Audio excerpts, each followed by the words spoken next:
प्रिय भक्तजनों, आज आप लोग सुनेंगे अजा एकादशी व्रत कथा को, जिसमें पौराणिक कथा के अनुसार युधिष्ठिर ने पूछा, हे जनार्दन, अब मैं ये सुनना चाहता हूँ कि भाद्रपद मास के कृष्ण पक्ष में कौन सी एकादशी की कथा सुनी जाती है।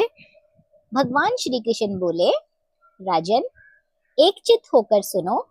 भाद्रपद मास के कृष्ण पक्ष की एकादशी का नाम अजा एकादशी है।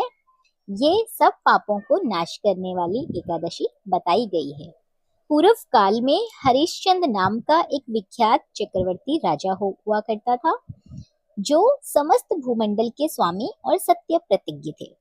एक समय किसी कर्म का फल भोगकर उन्हें अपने राज्य से भ्रष्ट होना पड़ा। राजा ने अपनी पत्नी और पुत्र को भी बेच दिया, फिर भी अपने को भी उसने बेच दिया। पुण्यात्मा होते हुए भी वह चंडाल की दास्तां रहने लगा। वे मुंदन का कफन लिया करते थे। इतने पर भी नृपश्रेष्ठ हरिश्चंद्र सत्य से विचलित नहीं हुए। इस प्रकार चंडाल की दास्तां करते उन्हें अनेकों वर्ष व्यतीत हो गए। इससे राजा को बड़ी चिंता हुई। वे अत्यंत दुखी होकर सोचने लगे, मैं ऐसा क्या करूं, कहाँ जाऊं, किससे मेरा उद्धार होगा।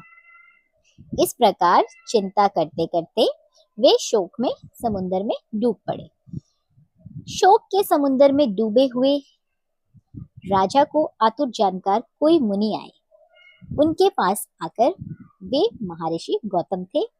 श्रेष्ठ ब्राह्मणों को आया देख गुपेत्र होने के कारण उनके चरणों में वे गिरकर प्रणाम करने लगे। दोनों हाथ जोड़ के गौतम के सामने खड़े होकर उन्होंने उन्हें अपना सारा दुखद समाचार कह सुनाया। राजा की बात सुनकर गौतम ने कहा, राजन, भादो के कृष्ण पक्ष में अत्यंत कल्याणमयी अजा नाम की एकादशी आ रही है, जो संपूर्ण फल प्रदान करती है, पुण्य प्रदान करती है। इसका व्रत तुम करो, इससे शीघ्र ही तुम्हारे पापों का अंत होगा। तुम्हारे भाग्य से आज से 7वें दिन बाद ये एकादशी है। उस दिन उपवास करके रात्रि में जागरण करना। ऐसा कहकर महर्षि गौतम वहां से अंतर्ध्यान हो गए। मुनि की बात सुनकर राजा हरिश्चंद्र ने उस उत्तम व्रत करने का अनुष्ठान किया।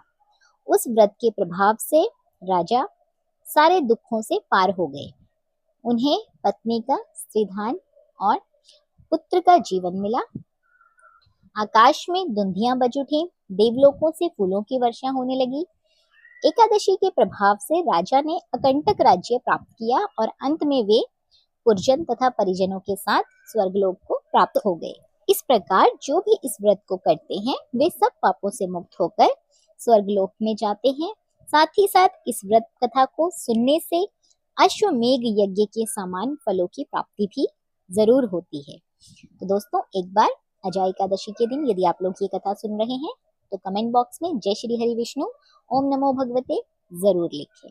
आशा करती हूँ ये कथा आपको जरूर पसंद आई होगी। वीडियो पहली बार देख रहे हैं, चैनल पर पहली बार आए हैं तो सब्सक्राइब जरूर करें। धन्यवाद।